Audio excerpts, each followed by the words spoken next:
T-minus 10 has cleared the tower. 8, 7, 6, 5, 4, 3, ignition sequence starts. 1, 0, and liftoff. We have a liftoff.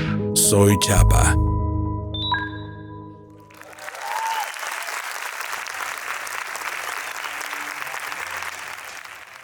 Un papá estricto y una mamá visionaria sacaron lo mejor de mí. Yo desde pequeño supe que no quería estudiar nada que tuviera que ver matemáticas o lectura.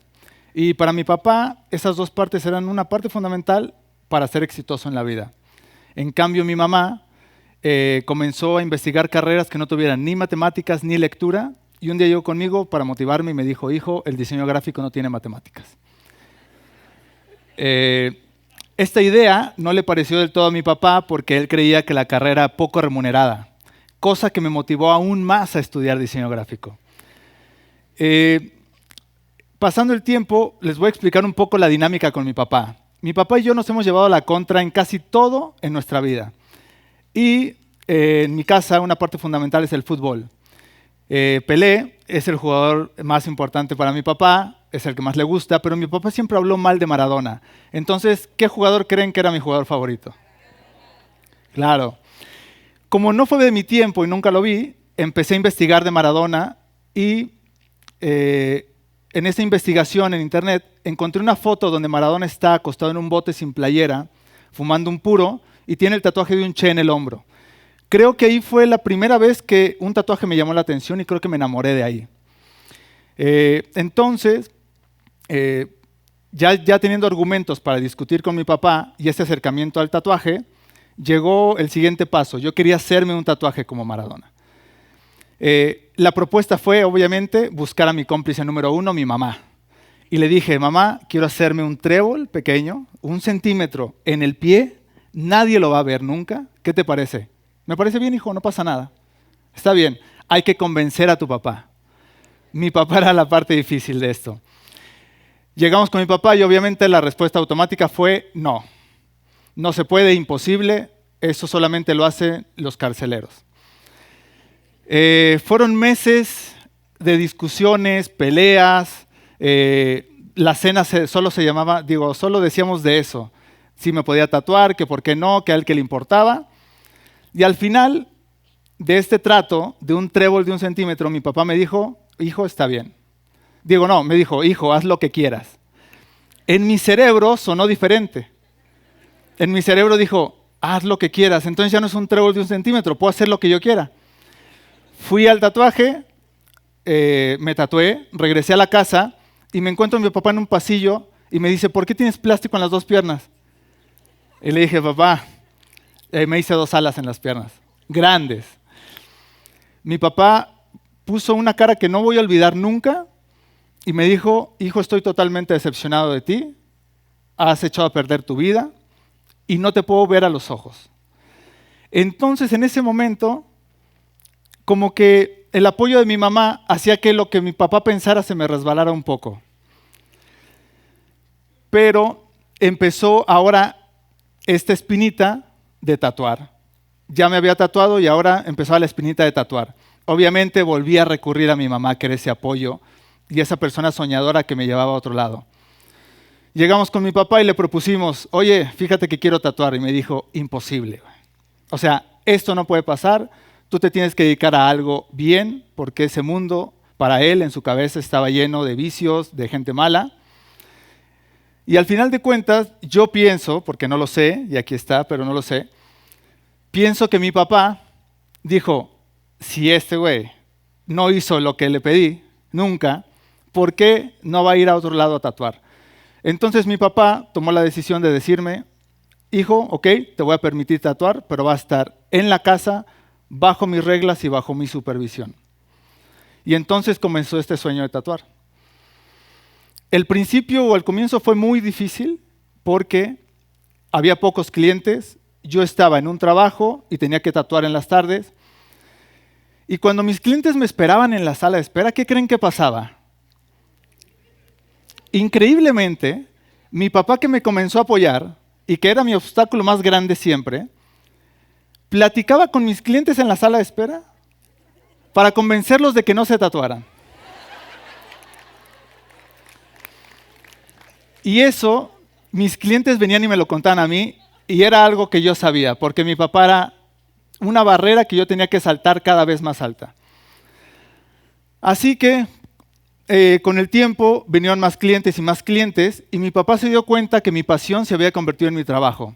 En ese momento, yo sentí su apoyo sin que él me lo dijera, porque apoyar algo que iba en contra de su ideología era difícil. Pero yo sentí su apoyo. Cada vez que terminaba de tatuar en la noche, mi papá me decía, hijo, lo que estás haciendo no está bien, que lo sepas. Y esa misma noche yo me iba a la cocina y escuchaba desde su oficina hablar con sus hermanos presumiendo mi trabajo. Entonces, después de ver el apoyo que me dio mi papá y que vio mi mamá, recordé algo y retrocedí mucho en el tiempo a una frase que para mí marcó mi vida y marcó el camino que yo seguí. En la secundaria yo tenía alrededor de 13, 14 años y mi papá no veía qué edad tenía yo para usar las palabras tan crudas que utilizaba contra mí. En esta secundaria católica me expulsan por haber escondido unas llaves. La escuela llama a mis papás y les dice, ¿saben qué? Su hijo hizo esto de nuevo, ya es la última, está expulsado. Mis papás vinieron conmigo y me dijeron, ¿qué hiciste? Y les dije, nada. No tengo nada que ver. Es la primera vez que vi el apoyo en conjunto de mi papá y mi mamá peleando por mí y yo me sentía mal de este lado porque estaban peleando una mentira. Pero estaba muy contento porque los veía juntos peleando por primera vez por algo en conjunto por mí. Que mi papá no me llevaba a la contra, iba a pelearse con el biólogo, que era un profesor.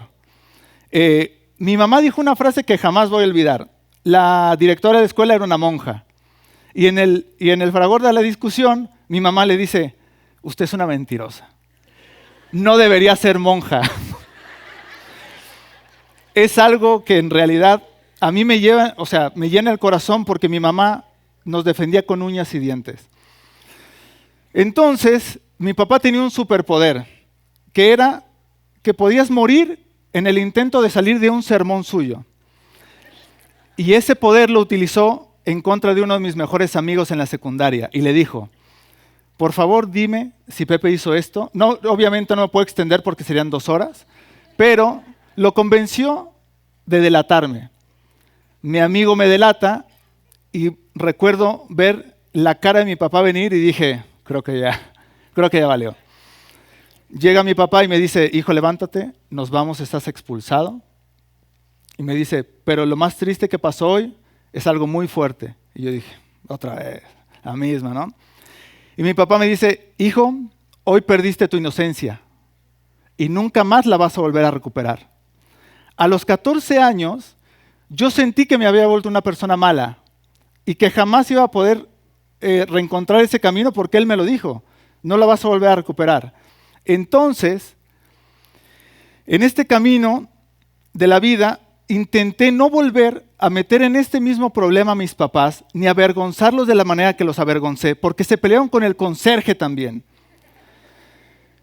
Y creo que ese mensaje que me dio mi papá, que a lo mejor fue muy duro a mi edad, durante toda mi vida me ha acompañado y en este momento, a esta edad, entiendo que esas palabras marcaron mi rumbo, que obviamente yo extiendo las reglas a lo más posible, las estiro, pero nunca me salgo de la línea por esas palabras que me dio mi papá y por no volver a causarles la misma vergüenza.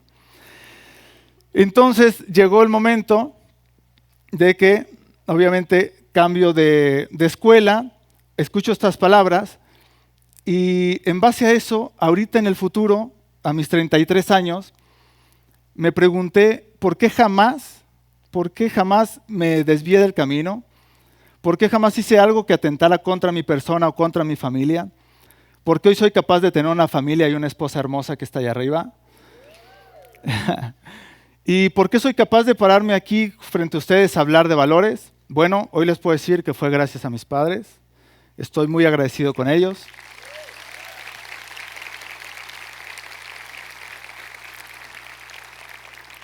Y si les puedo dar un consejo, hijos, respeten, escuchen y valoren a sus padres. y en base a eso, tomen las decisiones que quieran para su vida. Y papás, seamos una guía responsable para nuestros hijos, pero nunca, por nada del mundo, trunquen sus sueños. Acompáñenlos y siempre guíenlos y motívenlos a cumplir sus sueños. Porque aquí está un hijo que cumplió un sueño y está parado aquí gracias a mis padres. Y es la sensación más bonita poderles regresar todo el esfuerzo que hicieron ellos con algo así. Muchas gracias y gracias, papá. Un beso enorme.